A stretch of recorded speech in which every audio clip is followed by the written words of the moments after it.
بھر رہے ہیں اور بھڑکتی ہوئی جہنم میں عنقریب داخل ہوں گے۔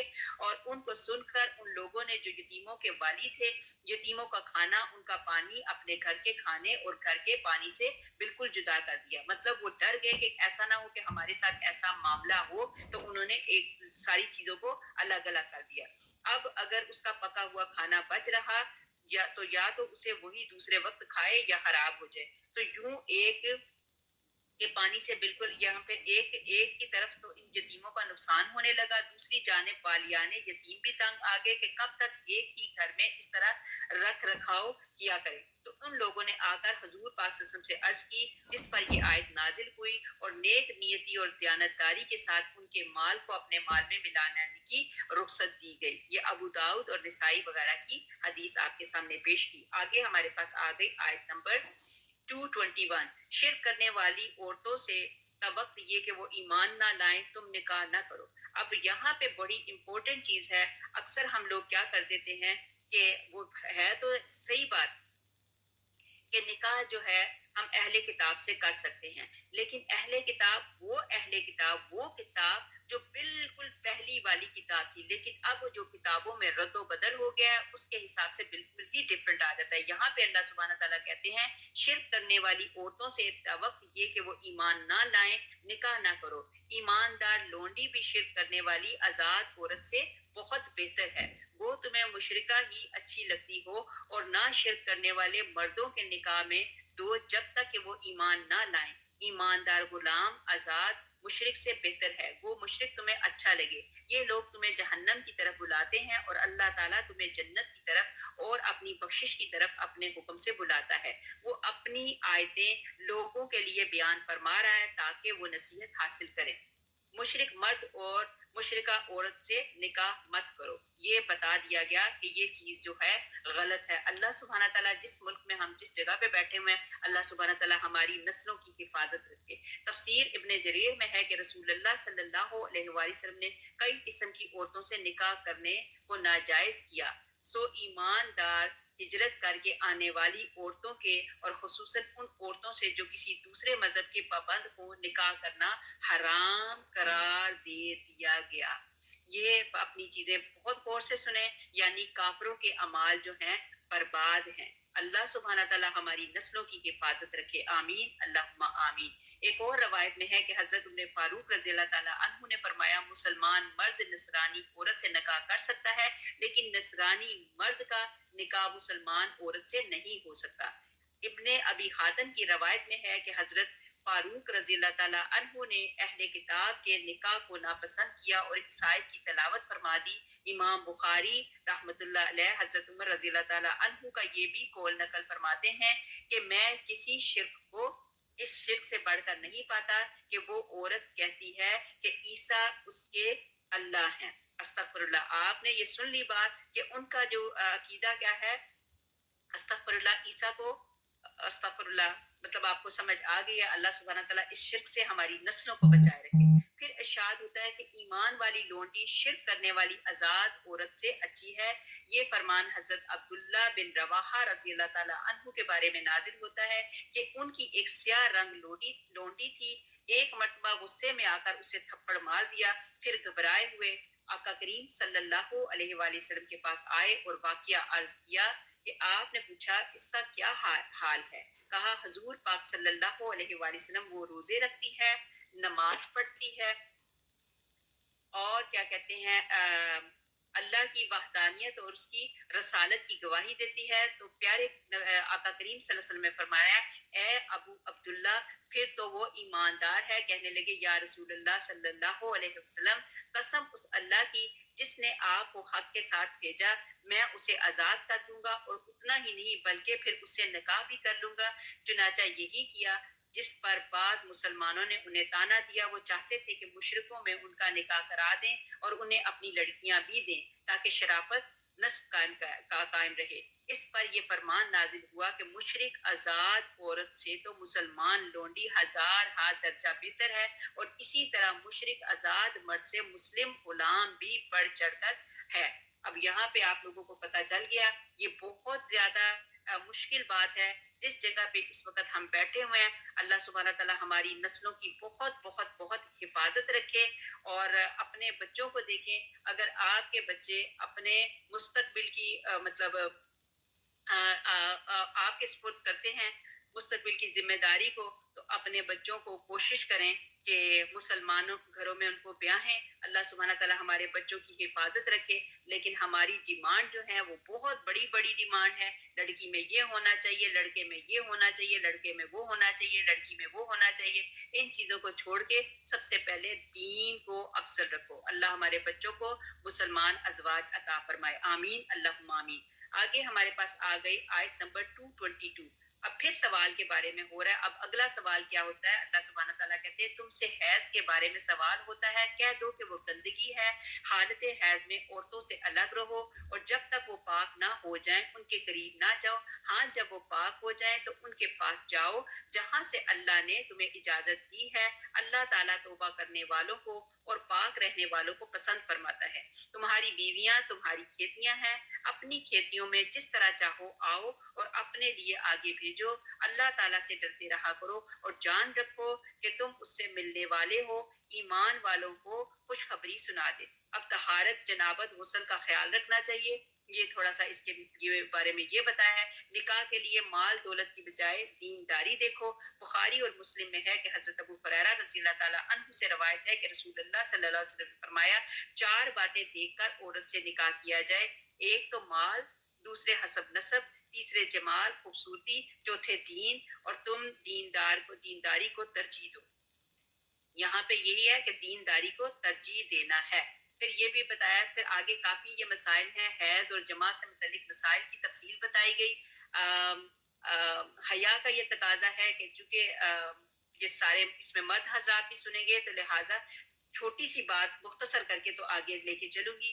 آدمی کو اپنی حائضہ بیوی سے کیا حلال ہے؟ فرمایا سوائے شرمگاہ کے سب جائز ہے۔ تو یہ بہت ساری چیزیں اس میں بتائی گئی کہ حضرت عائشہ رضی اللہ تعالیٰ عنہا سے منقول ہے کہ میں نبی پاک حضرت محمد مصطفیٰ صلی اللہ علیہ وسلم کا سر دھویا کرتی تھی، آپ میری گود میں ٹیک لگا کر لیٹ کر قرآن شریف کی تلاوت بھی فرماتے تھے، حالانکہ میں حیض میں ہوتی تھی۔ میں ہڈی چوستی تھی تو آپ صلی اللہ علیہ وسلم بھی اس ہڈی کو وہیں سے منہ لگا کر چوستے تھے۔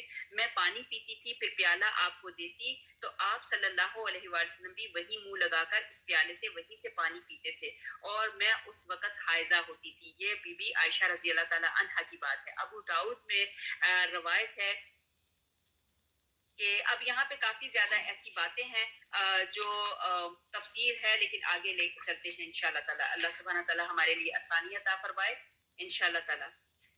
آگے ہمارے پاس آئے گی آیت نمبر 224، اور اللہ تعالیٰ کو اپنی قسموں کا نشانہ نہ بناؤ، کہ بھلائی اور پرہیزگاری اور لوگوں کی درمیان کی اصلاح کو چھوڑ بیٹھو۔ کہ یہ ہے کہ اللہ تعالیٰ سننے والا اور اللہ تعالیٰ جاننے والا ہے۔ اللہ تعالیٰ تمہیں تمہاری ان قسموں پر نہ پکڑے گا جو پختہ نہ ہو، ہاں اس کی پکڑ اس چیز پر ہے جو تمہارے دلوں کا فعل ہو، اللہ تعالیٰ بخشنے والا اور بردبار ہے۔ اب یہاں پہ یہ بتایا گیا کہ قسمیں جو بتائی گئی کہ قسمیں مت کھاؤ، اور قسم کھانی بھی ہے تو اللہ تعالیٰ کی قسم بنتی ہے۔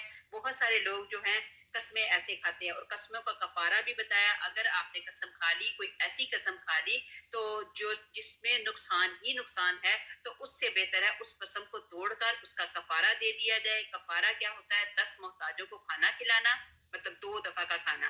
کفارہ کیا ہے؟ قسم اگر آپ نے کھا لی اور وہ قسم کو آپ توڑنا چاہتے ہیں، وہ قسم کو نبھا نہیں سکتے، تو قسم کو نہ نبھانے کی وجہ سے توڑنا چاہتے ہو، تو توڑنے کے لیے یہ ہے کہ 10 محتاجوں کو کھانا کھلانا، مطلب 2 ٹائم کا کھانا کھلانا، 3 دن لگاتار روزے رکھنا، پھر 10 فقیروں کو کپڑا پہنا دینا، یہ قسم کا کفارہ ہے۔ تو بہتر ہے کہ قسمیں آپ نہ کھائیں۔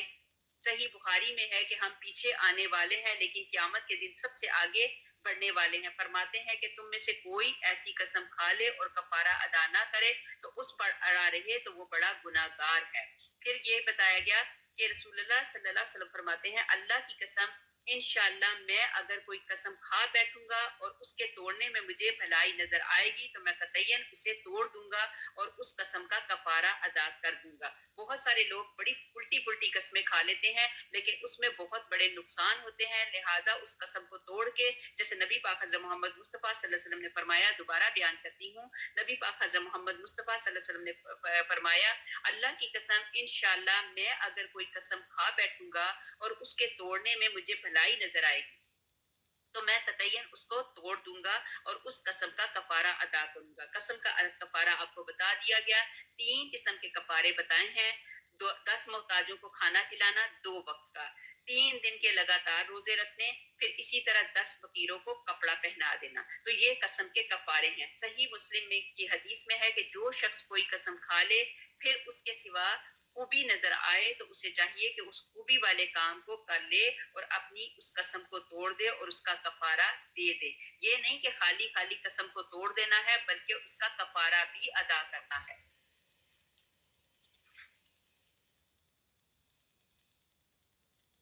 اچھا, ایک حسن حدیث میں ہے کہ ایک مرتبہ رسول اللہ صلی اللہ علیہ وآلہ وسلم تیر اندازوں کی ایک جماعت کے پاس جا کر کھڑے ہو گئے اور وہ تیر اندازی کر رہے تھے اور ایک شخص کبھی کہتا تھا کہ اللہ کی قسم اس کا تیر نشانے پر لگے گا اور کبھی کہتا تھا اللہ کی قسم یہ خطا کرے گا. آپ کے صحابی نے کہا, دیکھیے حضور, اگر اس کی قسم کے خلاف ہوا تو آپ نے فرمایا یہ قسمیں لغو ہیں, اس پر کفارہ نہیں اور نہ کوئی سزا یا عذاب ہے.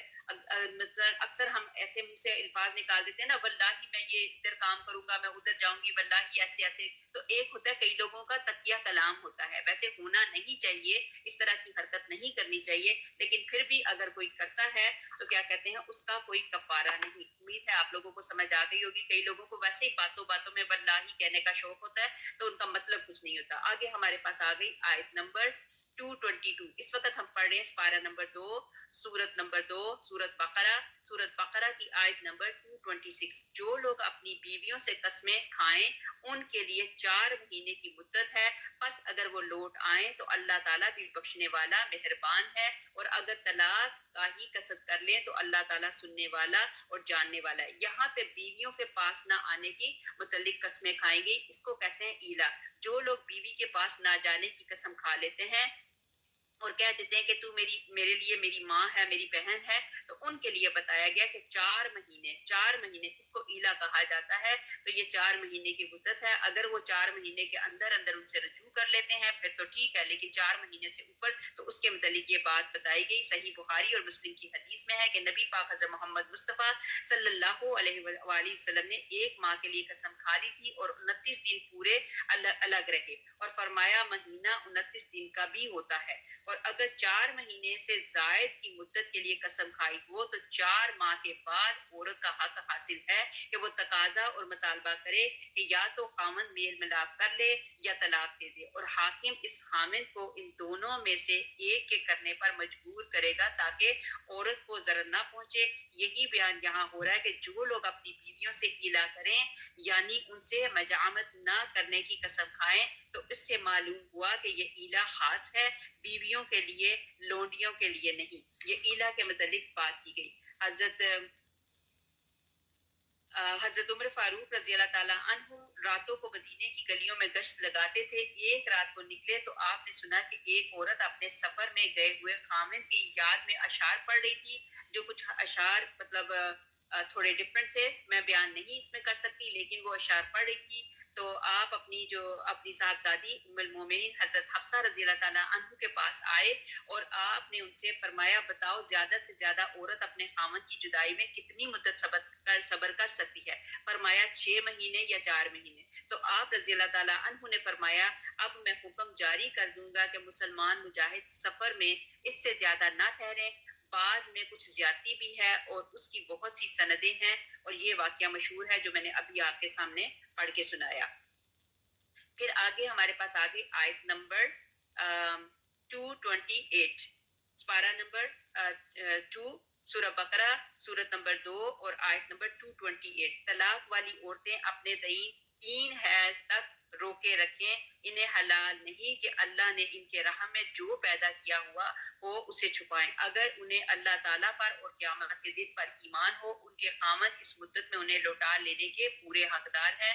اگر ان کا ارادہ اصلاح کا ہو تو عورتوں کو بھی اسی مثل حق ہے جیسے ان پر ہیں، اچھائی کے ساتھ۔ ہاں، مردوں کے ان پر بڑے درجے ہیں اور اللہ تعالیٰ غالب ہے اور حکمت والا ہے۔ یہاں پہ طلاق اور عدت کے مسائل بتائے گئے۔ ان عورتوں کو جو خامدوں سے مل چکی ہوں اور بالغہ ہوں، حکم ہو رہا ہے کہ طلاق کے بعد 3 حیض تک رکی رہیں، پھر اگر چاہیں تو اپنا نکاح دوسرا کر سکتی ہیں۔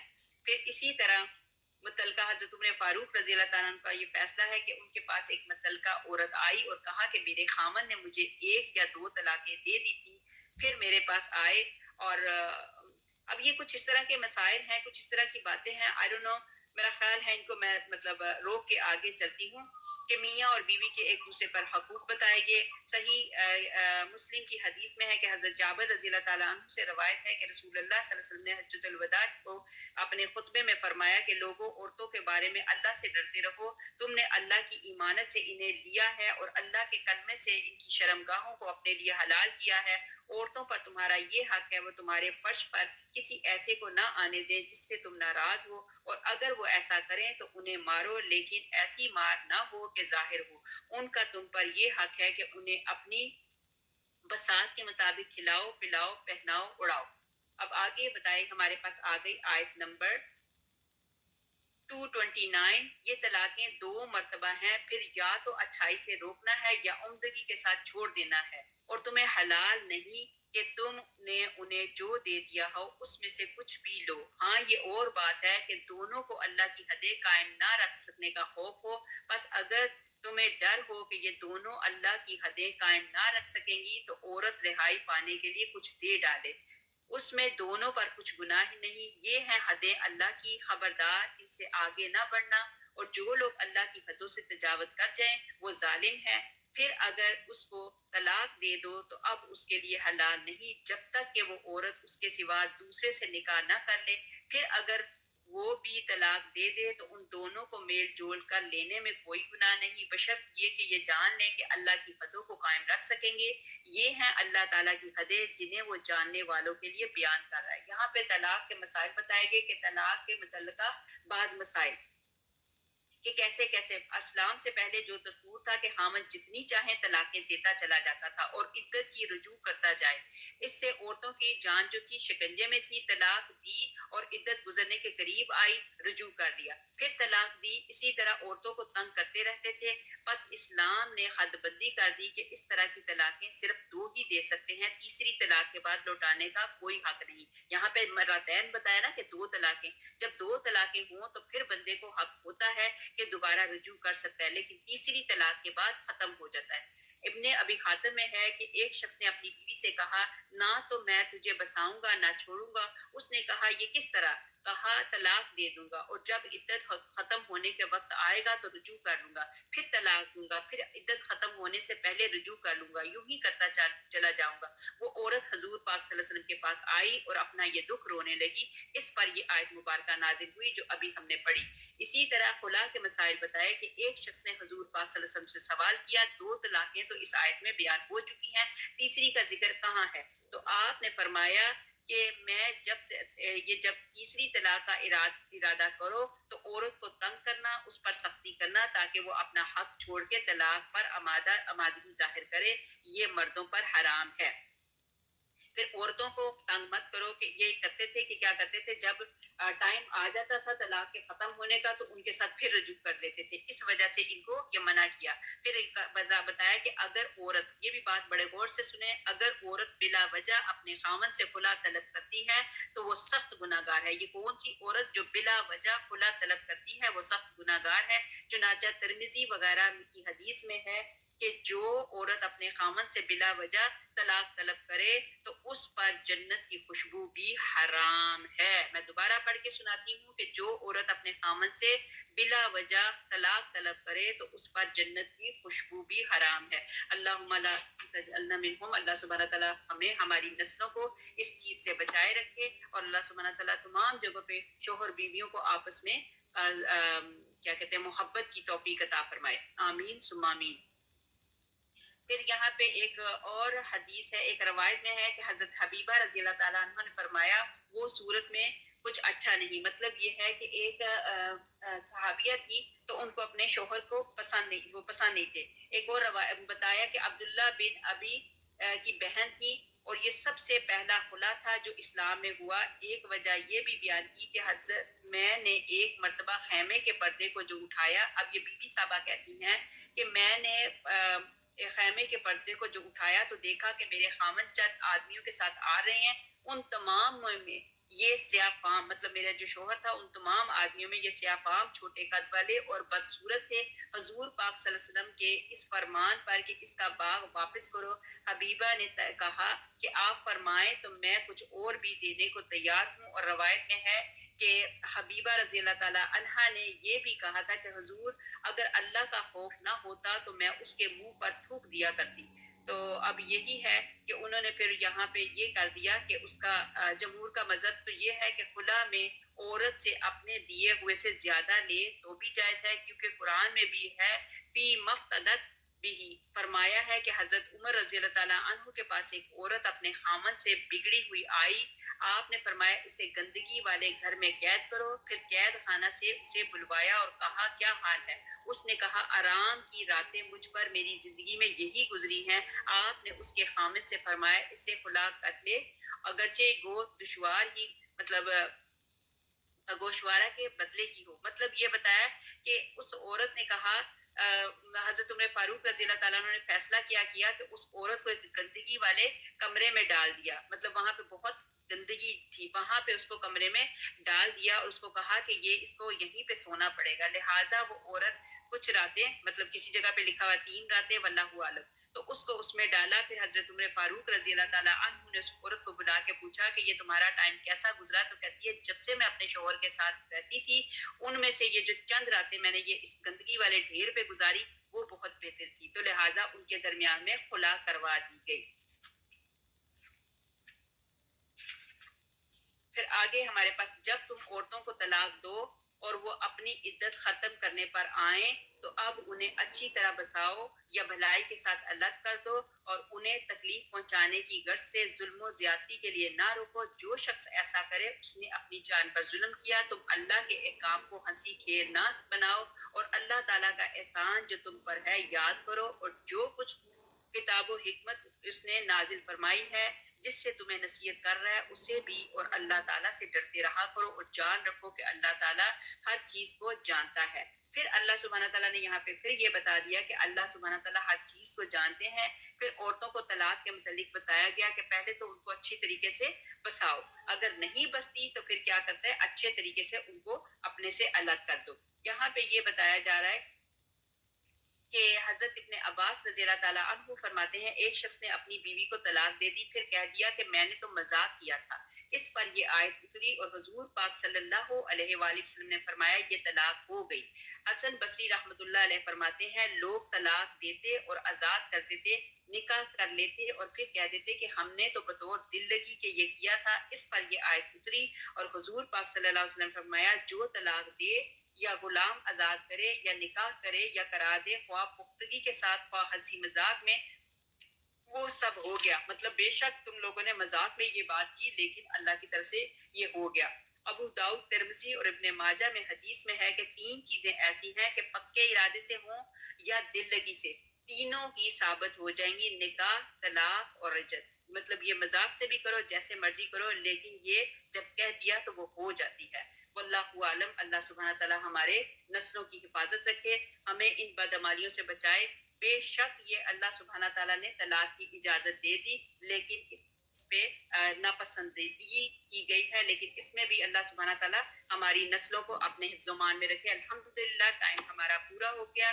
آیت نمبر ہم نے انشاءاللہ تعالیٰ اگر اللہ نے زندگی کی مہلت دی تو کل ہم نے 232 پڑھنی ہے، آج ہماری آیت نمبر 231 تک کمپلیٹ ہو گئی۔ یہ ابھی ہماری یہ طلاق کے ہی مسائل چلیں گے، اس کی تفصیل بہت زیادہ ڈیٹیل سے ہے لیکن چونکہ وقت کم ہوتا ہے ہم پوری ڈیٹیل کو نہیں لے کے جاتے، لیکن ترجمے کا ہی حق ادا کر سکتے ہیں۔ اللہ سبحانہ تعالیٰ اس کو قبول کرے، مقبول کرے، انشاءاللہ تعالیٰ یہی تک رکھتے ہیں۔ سبحان ربک رب العزت عما یصفون وسلام علی المرسلین والحمد للہ رب العالمین۔